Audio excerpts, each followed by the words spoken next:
Hello, I'm Claire Ackers, founder of Adesse Search, and you're watching Tech Leaders. Today we are doing something new and entirely different. I am with Mel Parker, who is founder of GRAFT, which specialises in graduate talent, and Anna Sutton, who is co-founder of The Data Shed and all-round data queen.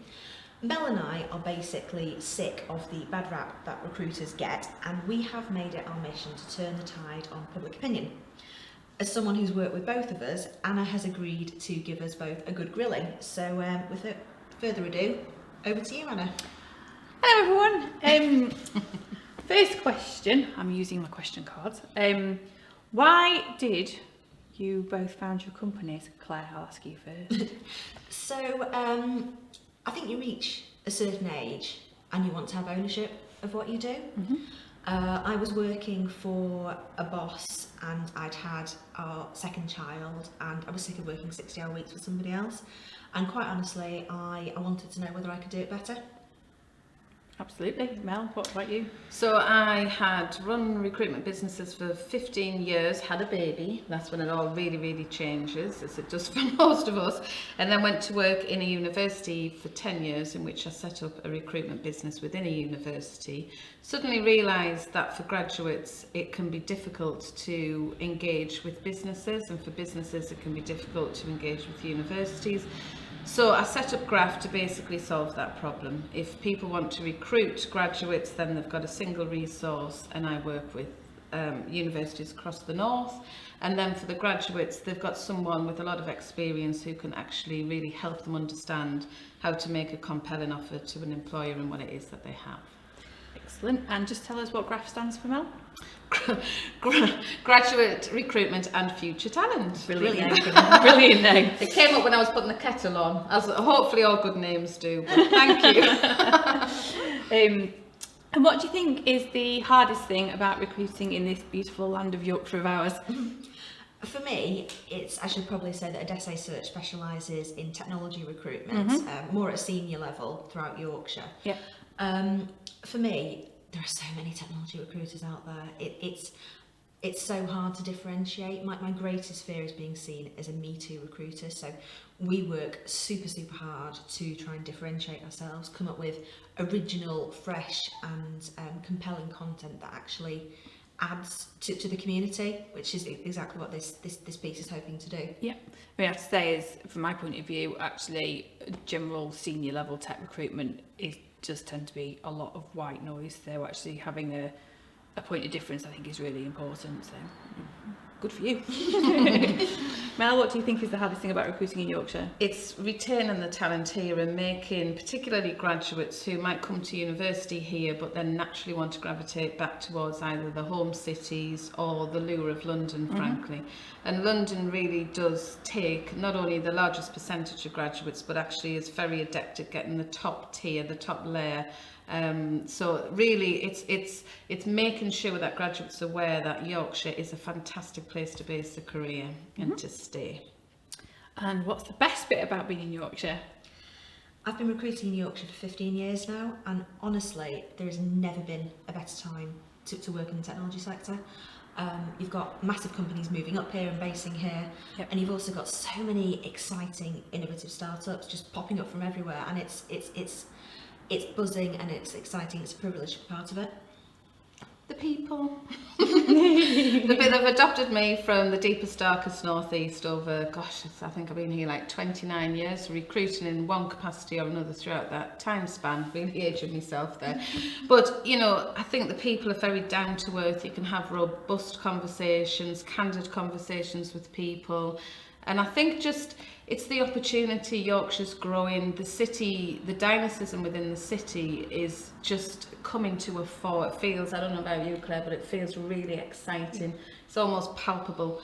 Just last 2 years have really changed, haven't they? It's amazing. Yeah. Well, you must feel it yourself. Absolutely.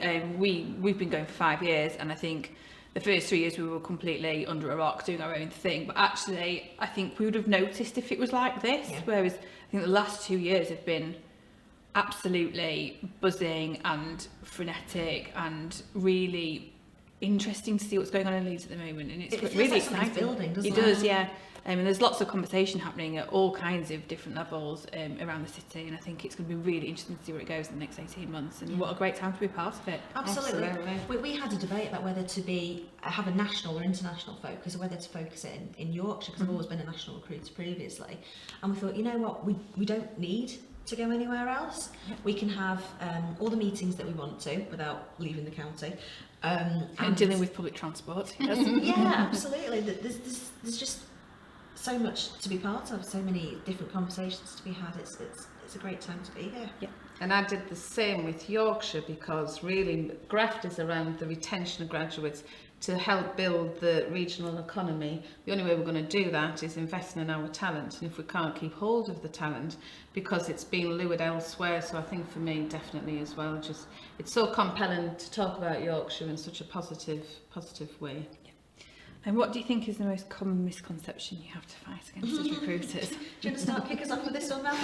I think it's an unfortunate thing, but it is a real conversation that clients have issues with. Is some of them have had terrible levels of service, almost, you know, to the point where candidates and clients have actually been lied to. So I think there's a massive hangover of a lot of bad traction in the industry that's being created. So when you're actually good at your job in care, it's actually not too difficult to stand out, because people know your reputation. It speaks for itself. And it does speak for itself. And so ultimately, even though I'm 10 months into this business now, I've found that I haven't actually, thank goodness, had to pick up a phone and sell to anybody at any time, which I think says a lot about the way that recruitment's grown up. If you're a trusted partner of an organisation, such as the way that, you know, we work with Anna, you know, it's about being credible and knowledgeable about the sector, the industry, but for sure, there's some horror stories out there, and it's hard, because it's you know, people will say it's almost embarrassing in a public situation sometimes to say, oh hi, I'm a recruiter, you know. It's a dirty word. It is, and so that's why we feel really passionate about saying we're not all like that. There's some brilliant recruiters who really do care. It's a shame it can't be measured in the same way as other professionals are. So because it's a reasonably low entry level point, you know, you don't need any specific training as such, and not in the same way that an accountant or a solicitor would. So I think it struggles with its own identity sometimes. Yes. And some of the quality it attracts. But ultimately, I think that's why we wanted to do this, just to say that, you know, when you do work with a really good recruiter, it can have such huge benefits. Yeah, absolutely. Yeah. All you have as a recruiter is your reputation. You're not in the game as long as we've been, without hopefully having that reputation intact. And I don't know about you, but I'm really proud of it.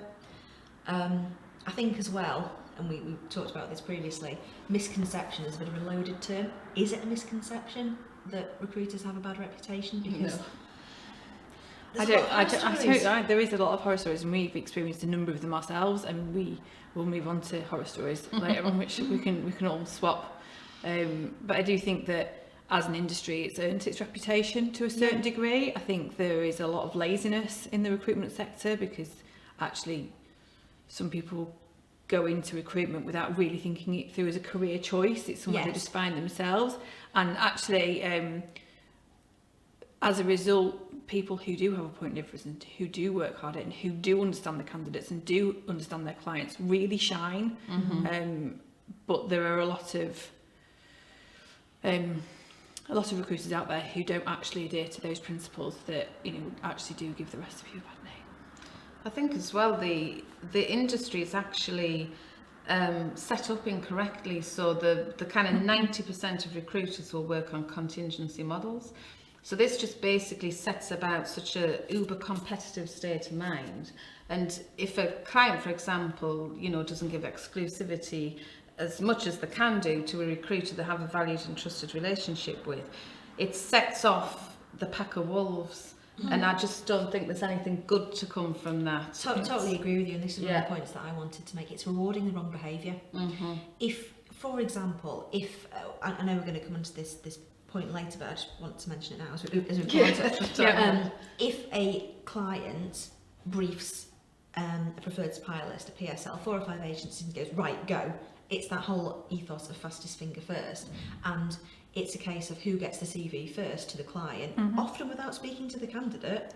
They win, and it's rewarding speed and cutting corners rather than the best person for the job, and it's inherently wrong. Yeah. So what makes a good recruiter then? We talked about bad behaviour. Let's talk about good behaviour. Do you want to pick this one up first? Because I did the last one. I don't want to talk too much. Go on, Claire, what makes a good recruiter? What makes a good recruiter? A good recruiter is all about picking up the phone and meeting people and building genuine relationships.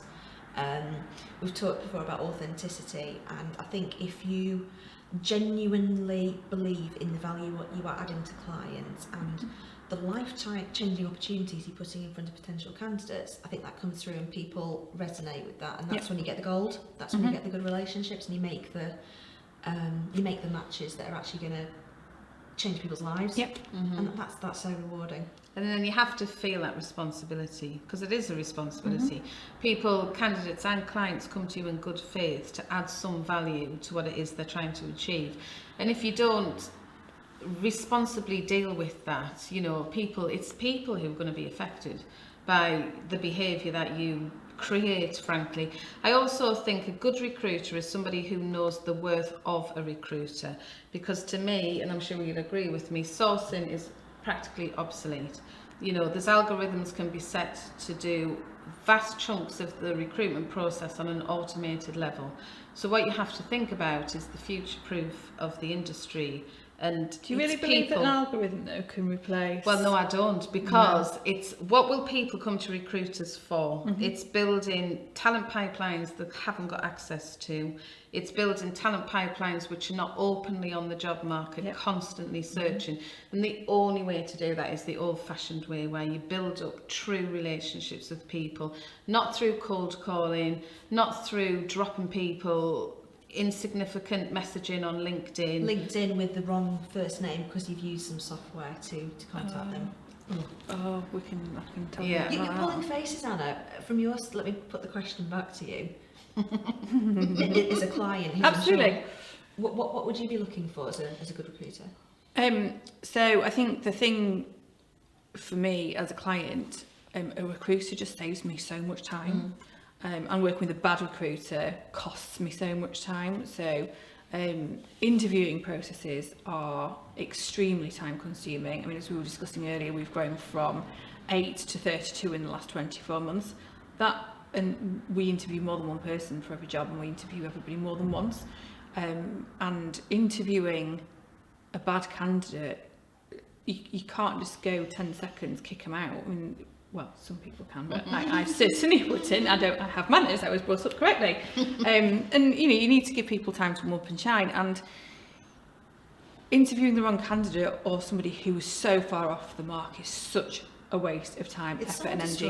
And it costs us a fortune. You would get 2 or 3 people into an interview room of our own team. You know, those are people that we can be billing out to clients, and actually having that time eaten up by candidates who are clearly not right for the job is just such a waste of time and energy. And actually the benefit of a good recruiter is somebody who comes in and understands us, our culture first and foremost, and the kind of candidate that we're after.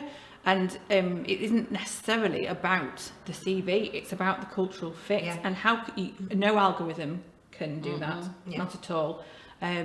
And that for me is where the value really comes from. We always laugh about wildcards. I'm always doing this to clients. I'll say you won't like them on paper, but you will actually like them.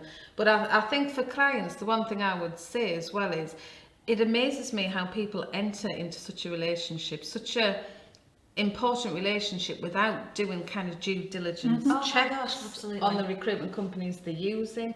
Like, if I was in your shoes, and you will do it to me, and I'm sure you do it to Claire, I want the ability to pick up the phone. And remember, I've been on both sides of the fence. I've been a manager, I've hired a lot of people myself, both in recruitment and in the university. And if I was working with a recruiter, I'd want to know things outside of that CV. That's the whole point, isn't it? So I'd want my client to be able to ring me up and say, Mel, can you just expand a bit on? And the first warning sign for me would be somebody who would go, I'm not too sure, because they're lying. Or they've never even met the candidate. Or they've never. It's just I mean, how you can possibly put a candidate forward with just a 10-minute telephone conversation is just beyond me. I mean, one of the regular occurrences that happens, and it doesn't happen to me, but Ed, who is my business partner and has been co-founder of the Data Shed for the last 5 years, and is very specifically so on LinkedIn, regular, and has old CVs across various websites across the World Wide Web. I found him on our system today. Did you? Yeah. He regularly gets approached by people going, would you like a job as an engineering manager or as a developer? Would you be prepared to relocate to Cambridge for £30,000 a year? And it's embarrassing. That's just beyond embarrassing. And you understand that these people are probably juniors working through a backlog of systems, and that's the job they've been tasked with. But that kind of damage to your brand, we would never, as a result, we would never use those recruiters, because if that's the level of diligence that they're applying to the day-to-day, then how can we possibly expect them to represent us? Because at the end of the day, when you're going out to candidates, you are representing our business and selling our business in. If that's the level of diligence that you use, then we wouldn't trust you to do that on our behalf. Honestly, as an employer, it scares me. Because I set this company when I was on maternity leave. I worked in a shed quarters in my back garden for the first 18 months, and I am working my socks off to grow a business and grow a brand. And one of the biggest challenges that we have at the moment is bringing people in who get that that need for quality and can represent the brand that I've built up. Letting go of the reins a little bit, aren't you, by bringing other people in? And we've obviously had the same challenge by growing and expanding. You've got to, when you bring a team member in, they have to be right and they have to represent you as a business. And again, that is something that a really good recruiter can bring. Well, in my business, a grafter is a term that I use for candidates instead of candidates. There's a set of skills that I look for, which has nothing to do with the black and white job description, but everything to do with kind of behaviours, attitude. And they have to know the rigours of working in an SME. It's not the same as having some sort of handheld rotational graduate scheme. This is much more about getting in the thick of it, not being afraid to make mistakes, but if you do make mistakes, put your hands up. Just own things. Don't be frightened of your own shadow. Sort of stick your neck out with, obviously, not too much, but, so there's a definite kind of person and the kind of skills that I will look for. That's really important, though, isn't it, in graduates, don't you think? Because actually, if you've got rare in my experience. Yeah, if you've got a few years work under your belt, then you obviously have some sort of history that you can use to represent how those skills. Yes. Whereas actually, as a graduate, you're jumping straight out of a university environment into a work environment, and actually demonstrating those skills is quite difficult. And actually, they're the things that we look for in a graduate. I'm not genuinely that interested in how good you are at coding. We can teach you that, but we can't teach you graft. Attitude, Brits, ownership, all that good stuff. And that for me is why I find some traditional methods of recruiting frustrating. So I will often get on the phone to clients and say, I know you're not looking, but... Oh, I love that. That's my favourite. I never wait to be instructed. No. And I think that's one of the things with when you've got a bit of confidence about what you're doing. Or I'll often go and see clients, and I've chucked a few wild cards Anna's way before now, and I will, there's times when I meet people, and because I'm seeing the full version of the person, because I'll probably sit with them. I do like to talk, by the way, being from the northeast, it's a bit of a thing. So I'll sit with people for at least an hour and a half minimum. We get onto all sorts of different topics, and you start to understand what it is that drives a person and what kind of environment they're going to be successful in. So getting onto your earlier point about, I don't know how people can recruit without knowing, without sitting down and having a conversation with the person. I don't get it, do you?